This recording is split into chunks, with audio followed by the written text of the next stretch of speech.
Welcome to part 2 User of Finding access Senator updated. Blackwell. Welcome. There we go. Okay, so this is the bunker of Senator Blackwell and his daughter Judith.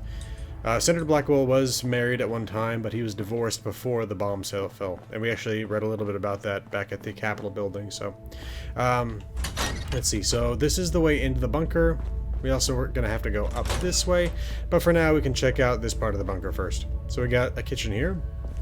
One that was shared between him and his daughter. Can't open that any further than that, it seems. Okay, never mind. It's one of those ones where you can... It doesn't actually open. It's just a container. When I was looking at that... oh.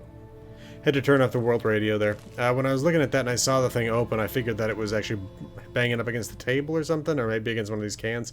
I didn't realize it's just a container. Anyway, I had to turn off the world radios because we had actually had them on for the Charleston Capitol building for the DMV stuff. Anyway. Let's see. We got a note here. Low on food. Low on food. 1. Head to Berkeley Springs. Due west to the cave mouth. 2. Run through going outside checklist before leaving. That's a little bit odd that they have these in reverse order. Anyway. Let's see what we got in here. Supply room. Got some general, normal free state stuff that you can find lying around. A whole bunch of useful junk. I mean, not a huge amount, but a respectable amount. Got a microscope there, that's nice. I wonder who was using that, maybe Judith. Anyway. Okay, we got a little generator room here. There's air flue there, we're going to have to use that in a little while here. Go through the living room. Okay. And here we have the laundry room. We're also going to need to use the circuit breaker there. Alright, bathroom, some brain fungus. Looks like someone was sleeping on the floor of the shower for some reason. And in here we have a bedroom. In fact, I believe this was Senator Blackwell's bedroom itself. Let's see what here. We got locked out. Locked out again. Power probably reset overnight. Not your fault, old man. First, head upstairs to the security room. Second, log into the security system terminal. Third, select reset laser grid credentials. Password slipping your mind? Take some mentats and grab the manual reset steps. Desk upstairs. Okay. Head fuzzy. Head getting fuzzy, mentats. No mentats left. 1 carrot flower, if the pantry is empty. Plenty in the mountains to the west. 2 chunks of brain fungus, grows in the cave upstairs. 1 firecap mushroom. Check the pantry. If you're out, well, you've got a long walk back to the forest ahead of you. Distill using Judy's chemistry equipment. Take as soon as it's cooled. Well, there you go. That is Judy's chemistry equipment, and the microscope likely was too. That's how you can make some mentats, by the way. Okay, so we have right here, Judy. Judy, my little girl's dead because of my choices. Don't let Judy's death be in vain. We're going to learn a little bit more about Judy here before too long. We have another picture there. I'd like to see what these are specifically if I can. Looks like just general landscape. This one I think was Helvetia. No, this is a cabin somewhere. That one's Helvetia. Free Staters seem to really enjoy Helvetia. There's another picture of Helvetia. Let's see. There's something... Oh, there's another note over here. I almost forgot. In fact, I've missed it before. It's up here right at the exit. There it is. Going outside. 1 hood, 2 bandana, 3 rifle, 4 once upstairs, head down tunnel to your left, not out the front entrance. 5 always assume you're being watched. They have eyes everywhere. Interesting. He seems to have perhaps written that for himself. I'm not sure that Judy, even after the end of the world, really believed in the whole enclave idea. Okay, and so we got a little bit of equipment here, but here we have a laser grid we can't get past. We can try the hand scanner. Incorrect credentials. But we're not part of the whole system here, so we got to reset this system or add ourselves to the credentials, and to do that we got to go upstairs. Like that note said, we got to find a way to get back in there. So we'll head upstairs. Got the upper view of the kitchen and living room areas. If we come down over here, we find Judy's bedroom. Okay, and we can take a look at Judy's terminal. Oh, what am I doing? So So here I am, stuck underground with my father. Not the final year of med school plan I had in mind. But when he came to me, he was so adamant that we had to run, that someone was coming for us. Not adamant enough to show me any concrete proof, just that I had to trust him this time, which has been getting harder as he gets worse.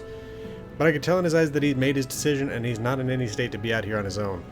So here I am, me, my father, Senator on the lam, and a pile of books that'll last us through Judgment Day. Maybe I'll get lucky and he'll come around to us heading back outside in a couple of days. So, if you haven't picked up on it from all the notes that have been left around and things like that, Senator Blackwell was dealing with some dementia. Judgment Day. Yeah, I think that speaks for itself. Life changes. The plant growth outside has been getting out of control since I can't do this now. Life changes, second try. Okay, again from the top. The plant growth outside has been getting out of control. The main entrance is almost overrun. At this rate, we're going to have to start burning the roots in order to get out of the elevators. Interesting that she says elevators. Maybe are there multiple? Like, anyway. And the animals aren't faring any better. I saw a mosquito the other day the size of a dog. I don't think I've screamed like that since high school. But it's at least given me a new goal in life. I want to never, ever, ever see one of those things feed. Ever. Mentats are key. I've been trying a couple different meds for Dad, to see what keeps him lucid. Most effective things so far are, believe it or not, Mentats. I always thought they were a party drug for beatniks and armchair philosophers, but they sharpen him right up, which we've been needing of late. He came back in the other day covered in mud, claiming he saw a giant bat. That's a new one. I worked out a recipe that seems to get pretty close to the store-bought ones. More scary-looking fungi in there than I'd like, but at this point it's better than the alternative. And Holy Mother of God. I saw it. A giant bat. Holy Mother of God, I saw a giant bat, and it saw me, and it followed me back here. Dad was right. We're going to need to be a lot more careful out there from now on. So this is sometime before February of 2084, and we'll see why that's the case here once we get down to Senator Blackwell's office. But just know that, yeah, Scorched Beasts were out and about by this point. They were rarely seen, but they were seen occasionally, and both Senator Blackwell and his daughter both saw a Scorched Beast. Okay, let's see. Security system manual reset. Security system manual reset. Throw the circuit breaker, laundry room. Open the air flue above generator. Activate circuit conduit upstairs in vents. All credit goes to Judy and her elusive dream of running multiple hot plates at once. Okay, along with that we can just see if we can bypass this, which we cannot because I do not have the proper skill for that. So rather than like add ourselves to the credentials like that, we're going to go ahead and reset the entire system. So I think it was the breaker, which is down in the laundry room. Was that what it was? Okay, I still have the note.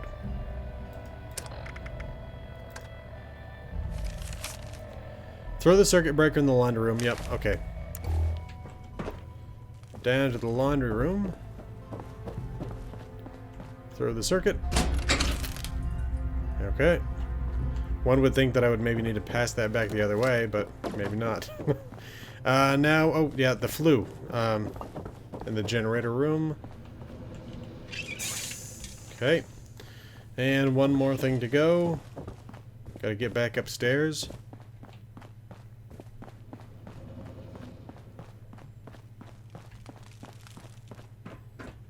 Here we go.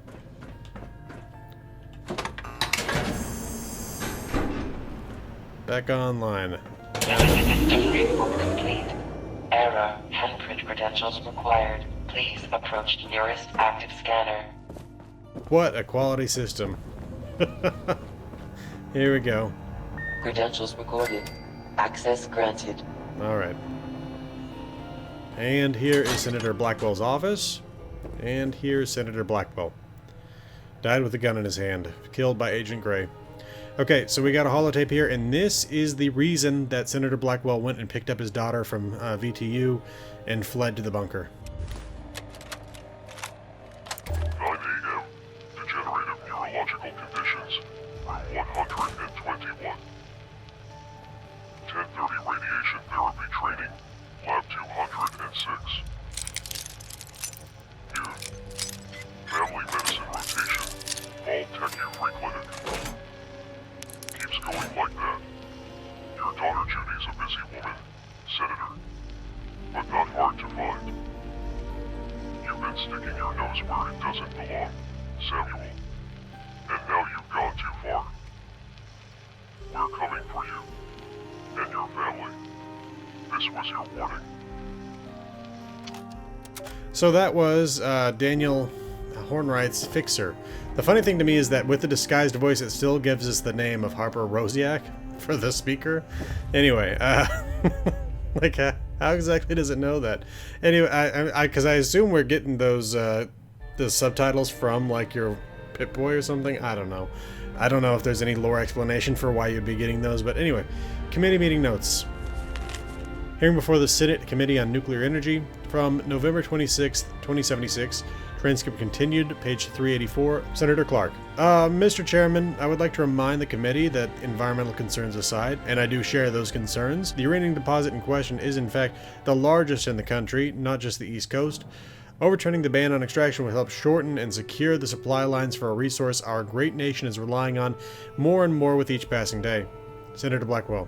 And I, Mr. Chairman, would again like to bring to the committee's attention the fact that my colleague Senator Clark has recently purchased a very large stake in the Atomic Mining Services Corporation, which constitutes a clear conflict of interest. Senator Clark. I will show you a conflict of interest, sir. Committee Chair. Will the gentlemen please return to their seats? Okay. Yeah, he didn't get along with some of his colleagues. You got another note here. Department of Ag Projects. This is a very, very important note. Hey Sam, remember I'm doing you a favor here? Now you owe me. And you've seen what heights my bar tabs can reach. Honestly though, next time you should just talk to the secretary directly. He's a good cookie and a smart guy. I think you two would get along. Jody Sorsett, Senate Committee on Agriculture. So, he was asking for this information from the Department of Agriculture, and Jody here was saying, oh yeah, Sam Blackwell, Thomas Eckhart, the the head of the Department of Agriculture. You two would get along, of course. In this, we will soon find out that Thomas Eckhart becomes the head of the local enclave here after everybody else in the chain of command above him dies off. So these two are, like, truly the most diametrically opposed people in the game. Anyway, Department of Agriculture Active Research Projects, Budding Patriots Initiative, a national nutritional initiative to prepare the next generation for nation service through enhanced nutrition. I think this is the pink paste that you can find in that one school up in the Commonwealth, and you can also find this paste in the secondary enclave bunker underneath the transmission station. I think that's what that is. There's nothing to confirm that. That's just my headcanon for what that is. Oh. Congressional Bunker Food Preservation Initiative, pilot program to extend the shelf life of various foods being prepared for the Central Congressional Bunker. My guess for what that is that simply a cover story for them using the funds for other means. Next, we have the National Water Enhancement Initiative, developing food additives that can be deployed in local water systems to enhance well-being across citizens of the United States, done in conjunction with the Department of Defense. Now, why would you need to do that in conjunction with the Department of Defense? Because I think that this is yet another cover story for what they were doing at Huntersville. In Huntersville, the Department of Agriculture paid for a new water system. That water system was absolutely required for them to inject FEV directly into the water supply.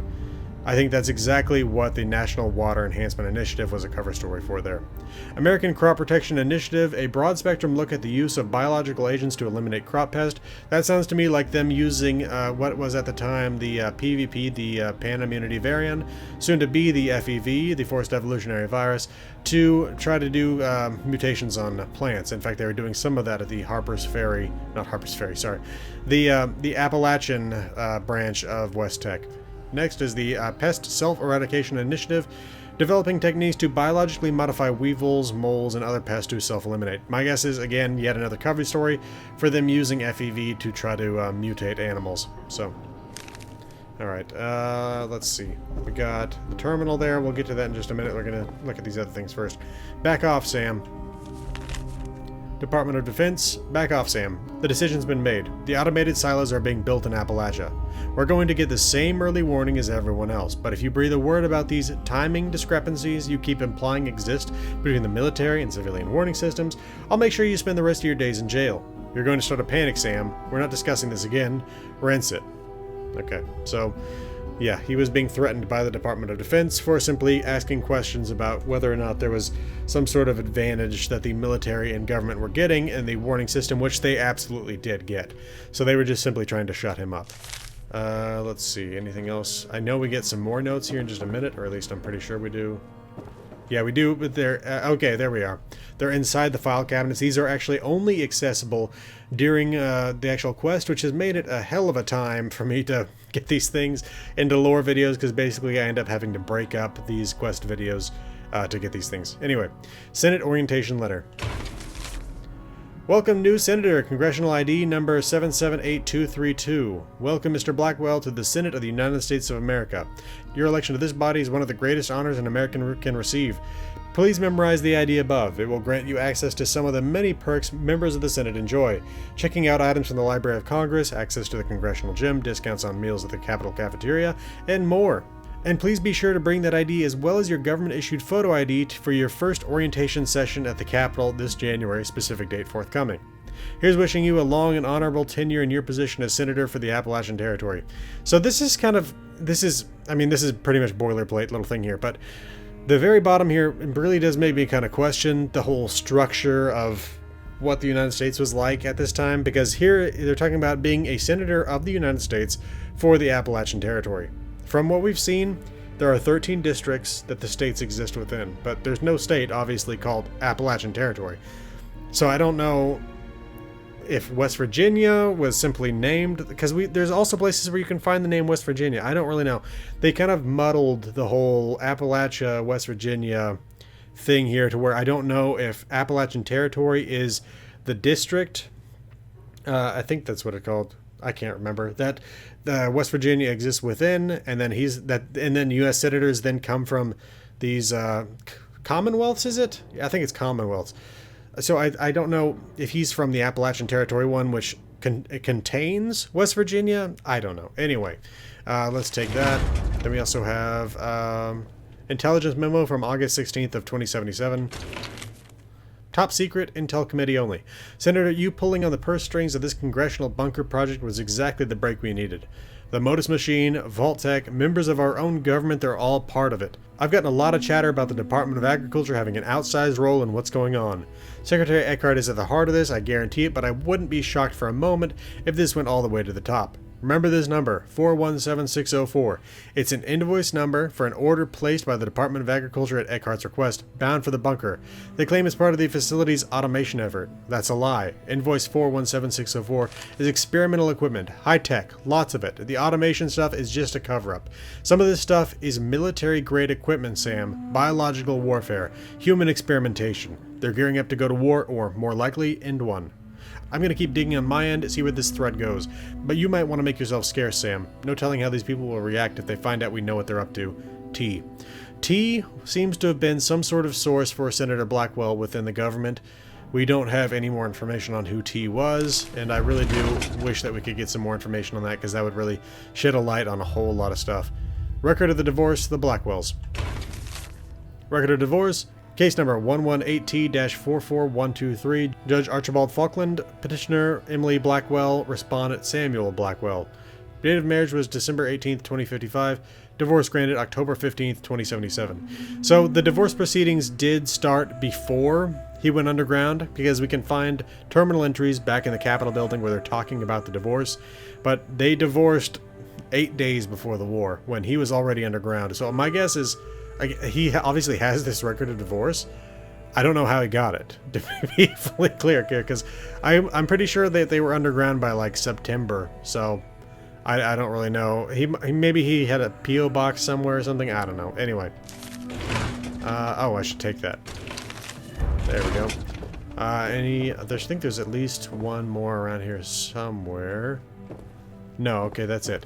Alright, to his terminal now, because we have to search for Blackwell's access code to get to his congressional keycard. We have got to punch it into the keypad. None of these numbers that we currently have work. It's not Sam Blackwell's anniversary, his congressional ID, or the mysterious invoice number. It's something else entirely. Let's get to his terminal here. Judy says I should write. Judy says I should write. That recalling things and writing them down will help with my memory until she can find out what she needs to brew up some more meds. So I'm writing. When she's not taking care of her dad, she's been glued to the radio upstairs, listening to folks crying out for someone to save them. Wondering why no one's coming. It's almost like no one listened to that interview at all. Like I told her they wouldn't. She's a good soul, which is why I imagine this has been so hard for her, because there's no place for people like that in this world anymore. Free State's bunkers. Getting these down in case I need to get the gang back together. Near Janabi, due north of the Thunder Mountain Power Plant. Emma, east of the Thunder Mountain Power Plant. Raleigh, southwest of Dire Chemical. That's not accurate. In fact, I don't think... Okay. Keep that in mind. These locations, right? Abby's bunker, north of Thunder Mountain, he says. Due north. Emma, that's Emma Ames. That's actually Ella Ames. Sorry, my head was like, Emma, who is Emma? And it's Ella. It's Ella Ames. He says right here, east of Thunder Mountain Power, and Raleigh, southwest of Dire Chemical, right? That's Raleigh Clay. Okay, so, real quick. First of all, Raleigh Clay's bunker, east-southeast of Dire Chemical, not southwest. Then we go to Ella's bunker, which is west of the Thunder Mountain Power Plant. And then we have Abby's bunker, which is, I mean, not really due north. It's north-northwest, but, I mean, close enough. But that's really the only one that even comes close. So you have to wonder if this is an error by the game developer, or if maybe Sam Blackwell's dementia was already cutting into that. Anyway. Judy, I'm sorry. I'm sorry, Judy. Judy went out to collect mushrooms, part of a grand plan for a mushroom and Dandy Boy apple casserole, which my stomach has been quietly fearing this whole day. But she didn't come back. I circled through the best foraging spots only to find her deep in conversation with two men. Two men we didn't know. Two men who could have recognized her. If they were agents sent to find us, they clearly weren't good ones. When I got back, I tried to keep calm, to remind her why we have to stay hidden. Remind her what telling the truth cost us. I got mad. That made her mad. Now she's upstairs, and I need to get up the courage to say what's so damn easy to write. I'm sorry, Judy, but with everything that has been taken from us, I'm not about to lose you too. So, we're going to find out here in just a minute that Sam Blackwell killed another man. I'm fairly certain he killed both of these men, from the way he says right here. I would if in their part ways. If they were agents in Definus, they clearly weren't good ones. I think that's maybe him saying they weren't good fighters, I killed them. So even though he was suffering dementia, he was still a very strong person. Some kind of bat. I was out hunting yesterday, and I swear some kind of bat the size of a Corvega came flying over the ridge. It perched and looked right at me. Through the brush, trees at 500 yards, it spun right towards me like I'd whipped a stone at its head. Then it howled. Howled like a banshee and started flying right at me. I haven't run that fast since high school. Dodging tree branches and brush. Could hear wings flapping just behind my head, and then... darkness. It took me a good 15 seconds before I realized I'd fallen into a ditch. The bat screeched, and I could hear it clawing at the ground above me for what sounded like an eternity before finally giving up and flying off. When I finally got back and told Judy, she looked me up and down, covered in sweat, dirt, and bruises, and told me, in that perfect doctor calm, that there's a chance that what I saw, it might have been a side effect of being on my meds. She then turned, walked into the storeroom, and handed me the biggest gun we had. Just take this too. So, conditionally, she said, effectively there, you probably are hallucinating this, but if it's not, I want you protected. And here, Judy's gone. Judith Blackwell, February 15th, 2084, rest in peace. Buried her up on the crest. The disease, it moved too fast, so fast. 1 minute she was fine, and the next, gone. I recognized it, this disease. At least I think I did. An old memo, maybe? Was it what we were chasing? Had T warned me about this? I wanted to take her to the congressional bunker. They could have fixed her. I know it. They would have executed me for treason, but maybe they'd let her live. But the maps weren't in the spots I thought they were, and by the time I found them and built the stretcher, I just watched her die. Chatter on the radio from Harper's Ferry gets grimmer every day. Others are dying out there of the same thing, and I can't do this on my own. About time I went for a walk. Judah loved going on walks. Don't forget this one, Sam. She's buried up on the ridge above this place. Again, we just got another number. That is the number we're going to need. Some people have said, and I talked about this in my Harper's Ferry lore video, which I released today, that they believe that chatter on the radio coming from Harper's Ferry means that people in Harper's Ferry were dying from the same thing, which, again, this agrees with, but they seem to think that Judy and these people died of the Scorched Plague. I don't think that's the case. Now, Judy did come in close contact with a Scorched Beast, but the person that we do know was converted by the Scorch Beasts was Enola Walker, and she was literally bitten by a Scorch Beast. Now, that's not to say that that's the only way that a Scorch Beast can transmit the plague. In fact, I believe that and I don't know, I don't think I've actually seen a specific canon lore source on this, but when you get hit with, I think it's Blight, when you get hit by a wave of attack by the Scorch Beast, that's effectively the non-lethal form of the Scorch Beast plague that's hitting you that cannot kill you because you're inoculated from the Scorch Beast plague. Anyway, though, I don't think that this right here was the Scorch Plague, the one that was killing both Judy and the people in Harper's Ferry, specifically because we don't hear about anybody transforming, which you think you would, and then along with that, there's simply the fact that he says that he recognized it. Now, he had dementia, but he says he thinks that he recognized this from an old memo, and we do also know that the Department of Agriculture was building a bioweapons lab inside their congressional bunker. I think that that's what this was. Anyway, been a while. Things are going well at Harper's. Everyone either doesn't know who I am or pretends they don't. Raleigh has me working in the armory, cleaning weapons away from people. Good friend, that one. Came back to get a dose of Addictol for a junkie that wandered in from the mountains. Figured I'd relax here for a while. Sleep's been harder to come by recently. Having trouble remembering what Judy said I should take to help. She's a good soul, but there's no place for people like that in this world anymore. God, that last little bit there is kind of heartbreaking because it almost makes me think that he has kind of forgotten that she's dead. I don't know that that's the case. I mean, this could just be him talking about her figuratively here, but that almost feels like he's forgotten that she's dead. Anyway, they found me. 2 days ago, was in line for a bowl of soup at Harper's.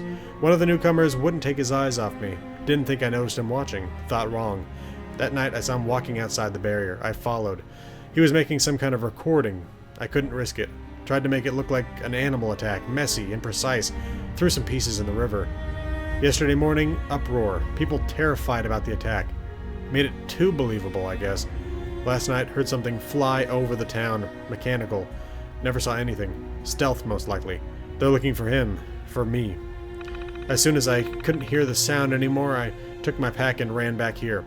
Today, hung some meat in the cave, tried to draw on some local predators, scare off anyone who might have followed me. Still, the months of food in here should be safe for now. Don't know what I was thinking leaving this place. Won't be making that mistake again. Okay, so he was seen, and despite what he thought was a recording was actually a transmission. The Free States were being monitored by the Enclave. The Enclave found this agent, realized he was looking at Senator Blackwell, sent a recording back, or maybe just directly transmitted his voice back to the White Spring bunker, told them he saw Sam Blackwell, and it was too late by the time he was killed. They knew he was in Harper's Ferry, and they indeed did send, my guess is a stealth vertibot to go check on him. There's talk about these stealth vertibots in the Sugar Grove base. We'll look at that place before too long, and basically, they were trying to make these like little stealth bots, like little stealth drones that were literally stealth in the way that you couldn't see them, but they couldn't make them any smaller than the vertibots, so they thought they were kind of useless. And in this case, Blackwell was even able to hear them overhead, which makes sense. Anyway, okay, so that's all the notes there. Let's go ahead and use this code. 021584. Code accepted. The date of Judy's death. Unfortunately, it does not move this painting, so you just have to kind of go behind it. Well, normally you do. What the heck? Did they move it? Oh, I think they moved it. Or maybe I'm just remembering it wrong. Reach behind. Okay, we got the Welcome to the White Spring added, and the we can listen to the holotape here. And we got the congressional keycard. Greetings, esteemed Congressman or Senator. Welcome to the future of the United States government. Welcome to the White Spring. Designed with comfort and safety in mind, the White Spring Bunker, located directly below the lavish resort of the same name, will act as your very own oasis in the event of a hostile nuclear strike. All you need to do is present the enclosed access card upon your arrival, And our automated bunker management mainframe will do the rest, guiding you through the process of getting to know your new home, all while supporting the continuation of the necessary functions of government. So when the inevitable comes, won't you join us at the White Spring? There we go. So that finished up that bunker buster quest, and then it starts one of us. We have to go to the to the White Spring bunker. This effectively means that we're just about to start the Enclave set of quests. We are now done here at Senator Blackwell's bunker. In the next video, we will go ahead and we're going to head up to the White Spring bunker beneath the White Spring Resort, and that is right up here. So we're going to go to the White Spring train station to get there. Anyway, this has been the Resolute Cartographer. Thanks for watching. I'll see you again next time.